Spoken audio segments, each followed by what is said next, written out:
Hello guys! Hello Leo! Welcome dito sa aking channel, Kavalaran 888 Leo. Alamin natin kung anong messages, vibration, gabay, energy para sa lahat ng Leo. This is general reading, so pwede kang makaresonate. Please connect your intuition sa baraha.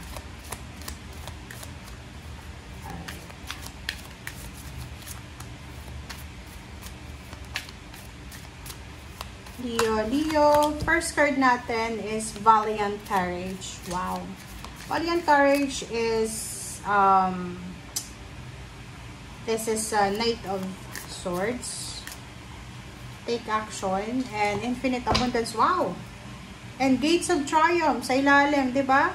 Leo, nako, congratulations sa inyo Success expands in your life. So, there's an expansion of your success. There's a wide opening of gateway, portal, na yung naghihintay sa inyo ay sobrang bright expansion ng buhay mo. So, nakikita ko siya dito, maybe there's a opening of business, there's a big contract, renewal of contract, there's a big salary offer, parang ganon. Okay, first card natin, Leo, dito is take action with passion. So, sinasabi ng baraha sa'yo dito na kailangan mo daw, Leo, na gumawa ng action with passion. So, parang hindi mo dapat sayangin yung oras mo, yung energy mo sa mga bagay na walang kwenta. Dapat, kung gagawa ka daw ng desisyon, dapat alam mo na meron kang makukuha dyan. Okay? Kailangan mong maging courageous. Kailangan mong maging matatat, maging strong, maging brave sa kung ano man na desisyon na gagawin mo. Second card, congratulations. This is number 8. Abundance is pouring into your life. So, similar siya, same siya dito sa Gates of Triumph, diba? So, parang sinasabi sa'yo dito na there's an opening. So, may opening ng portal. Financial abundance portal sa'yo. So, success, abundance, infinite abundance is pouring into your, parang uulan ng biyaya. There's a harvest season. So, eto yung bantayan mo, Leo. Congratulations sa inyo. Lahat sa inyo, Leo. Kasi, eto na expansion na to ng gates. Yung parang, alam mo yung gate na magbubukas sa'yo na eto yung most awaited moment sa buhay mo. Diba? Yung halimbawa na ang tagal mong naghintay na magbukas yung opportunities na yan. And then ngayon, nandito na. And yung magbubukas na Gate of Triumphs dito ay sobrang unlimited. Unlimited, infinite abundance. Kumbaga, ganito siya. Kita nyo ba? Ganyan. Ito yung magbubukas. Diba? For example, siya yung magbubukas. Magbubukas yung gate. And alam mo na nakikita mo that there's a bright future ahead. Diba? May naghihintay sa'yo na magandang buhay doon sa magbubukas na pinto.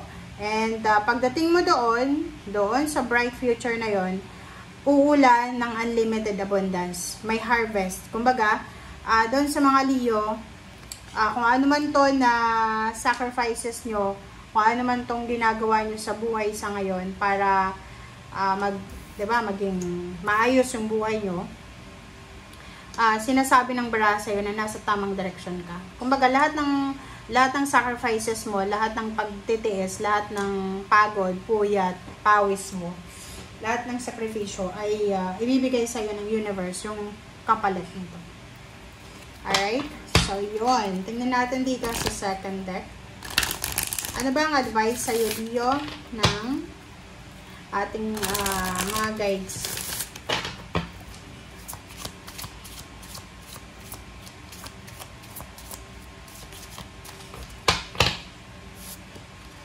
Alright, Seraphina Leo. Ang sabi sa'yo dito ng Archangel na Seraphina ay, I am the angel of families. A happy change or addition is coming to your family. Wow! Congratulations! Congratulations, Leo. Kasi sinasabi ng baraha na si Archangel Seraphina ay papasok sa buhay mo. Pwedeng isa din to kasi expansion siya So, isang masayang pamilya or magbabago sa pamilya na pwedeng magdala ng pagbabago Ito ay addition. So, maybe yung kapatid mo na buntis or buntis, manganganak na siya. Or maybe ikaw to, unexpected na pregnancy. Or maybe yung anak mo, kung may anak ka na, possible na siya ay mabuntis. So, isang unexpected or expected na addition in the family or to your family. Okay? So, congratulations. Okay, Leo. Tingnan natin dito sa third deck.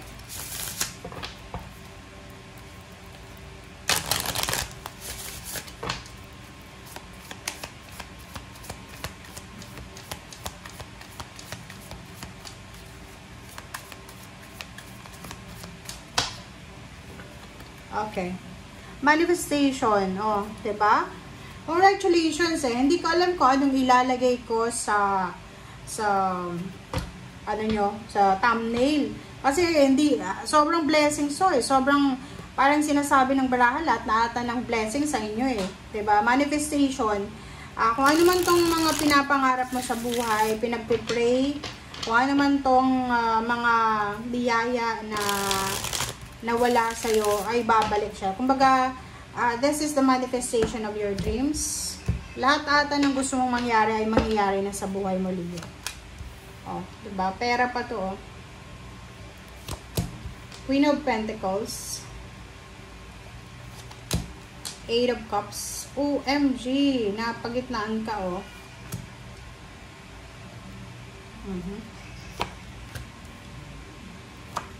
Alright. So, Leo, doon sa mga single na Leo, if you are single and you're looking for a relationship, isang balita ang posibleng or isang offer, love offer, na posibleng matatanggap mo. And yung love offer na to is from someone na sobrang yaman niya. Kaya pala sobrang pera tong sinasabi dito eh. Sobrang abundance, success, so lahat ng wishes eh. So, sinasabi ng Baraseo dito na isang Leo ang posibleng aalis. Maybe nakatagpo siya ng isang employer na sobrang yaman, milyonaryo, bilyonaryo, na ino-offeran siya ng limpak-limpak na salapi just to take care of someone, parang ganon. So, may magta-travel na Leo and kung saan man siya pupunta, doon niya makakamit, doon niya mahawakan yung limpak-limpak na salapi. And yung iba naman, may Leo dito na kung single ka, posibleng makatagpo ka ng karelasyon or ng tao na posibleng mag-o-offer sa'yo ng relationship. And at the same time, yung parang overall change sa buhay mo. Yung parang siya yung magiging sagot sa mga problema mo, sa kahirapan mo, parang ganon. Wow! And yung iba din, possible na makatanggap ka ng balita na isang kapamilya ang nanalo sa loto or isang kapamilya ang nabiyayaan or nabigyan ng inheritance ng isang milyonaryo, bilyonaryo na tao, parang ganon. So, out of the blue, parang biglang yaman, biglang success, 'di ba? Sumakses talaga ang Leo na to. Okay? So, thank you guys for watching and see you again. Bye!